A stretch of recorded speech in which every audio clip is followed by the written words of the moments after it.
Salut! Ai ajuns la prima întâlnire cu un potențial client. Clientul a hotărât să cumpere ceea ce vinzi tu și știi că nu ești singurul invitat. Este timpul să-ți plasezi minele și capcanele în care concurenții tăi vor călca fără să știe măcar ce a lovit.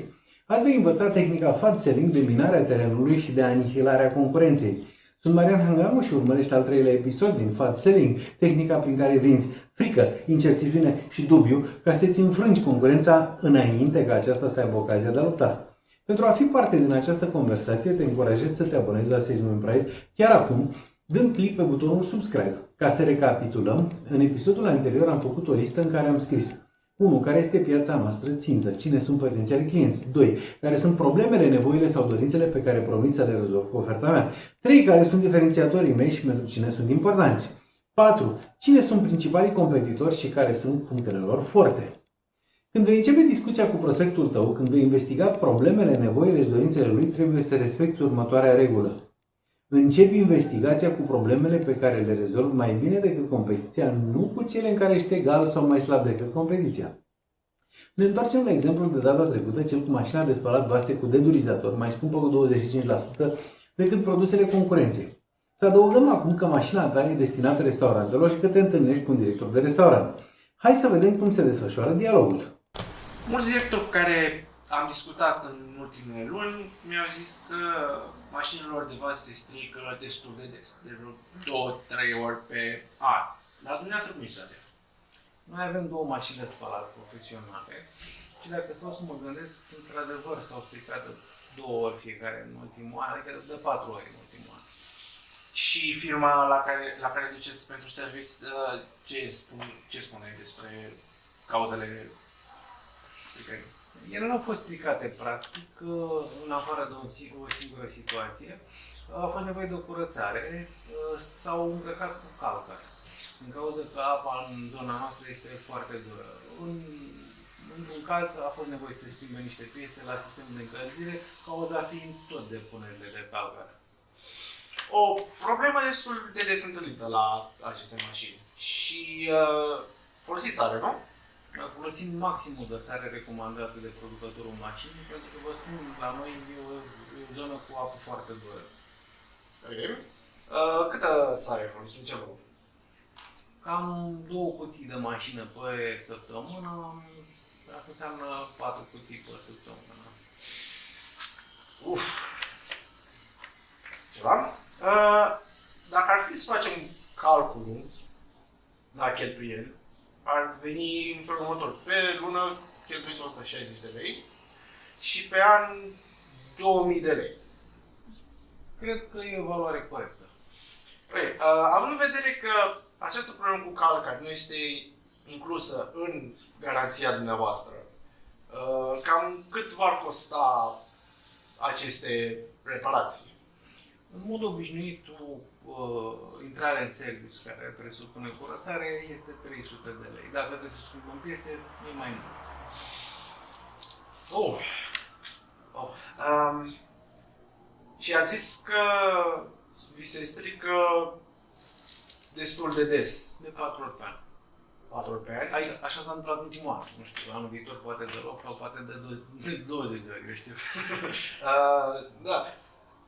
Și când o duceți mașina de spălat sau mașina de spălat la service, cam cât durează? În medie 5 zile. 5 zile. Asta fiindcă avem o relație bună cu firma de service. Altfel ar dura mai mult. Bun. Dar dacă ar fi să adunăm toate zilele pe an, ar însemna 20 de zile stați fără mașina de spălat. Cam așa. În aceste cazuri, cum spălați vasele? Păi folosim, nu intrăm două în serviciu în același timp. Folosim pe cea care rămâne în funcțiune la maxim și în perioadele de vârf ajutorii de bucătar trec și spală de mână. Ajutorii de bucătar. Asta nu implică o problemă pe serviciul noastră? Da, am observat și noi. Din cauza că ajutorii de bucătari spală vase în loc să ajute pe bucătari, în orele de vârf apare o întârziere în servirea clienților, respectiv aceștia așteaptă mai mult comanda decât în mod obișnuit. Și bănuiesc că aceștia nu sunt la fel de eficienți? Nu, sigur că ajutor de bucătar nu-ți dai de eficient ca mașina de spălat. Niciodată oamenii nu sunt mai eficiente cu mașinile. Da. Ce vreau să mai spun, când ne-ați trimis oferta, cererea de ofertă pentru noi, ne-ați inclus aceste detalii, care pot să fie foarte importante.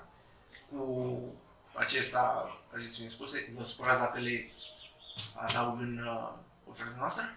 Nu, chiar vă rog, nu, cred că a fost o scăpare noastră. Nu am dat seama cât de importante sunt, de fapt, fiabilitatea și costul total utilizarea mașinii, dar vă și rog să le includeți în ofertă, să țineți cont.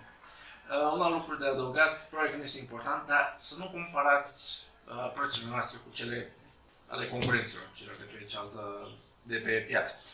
Din punctul nostru de vedere, nu este corect pentru dumneavoastră și nici pentru noi. Să fiți sigur că am înțeles și că nu vom compara mere cu pere. Aveți încredere. Noi să vă dăm o mașină de spălat, alături de o soluție de dedurizare, care va elimina problema aceasta cu calca, care apare din ce în ce mai des. Cum a zis dumneavoastră, din cauza apei din soarele aceasta. Mulțumesc! Și eu vă mulțumesc pentru această discuție. Ce a făcut vânzătorul? 1. A început investigarea problemelor cu o problemă pe care o rezolvă mai bine decât competiția. 2. L-a determinat pe cumpărător să-și schimbe criteriile de achiziție, introducând între acestea două criterii la care este superior concurenței. Acum, câmpul de bătălie pe care va păși concurența are două capcane, două mine în care aceasta va călca fără să înțeleagă ce i s-a întâmplat. Clientul va considera fiabilitatea un criteriu foarte important și clientul va analiza total cost of ownership, nu doar prețul. Acesta este fast selling, metoda de vânzări despre care nu vorbește aproape nimeni. Dacă ai ajuns aici și nu te-ai abonat încă, te sfătuiesc să te abonezi și să apeși și pe clopoțelul de lângă butonul subscribe pentru a fi alertat când adaug un film nou. La revedere!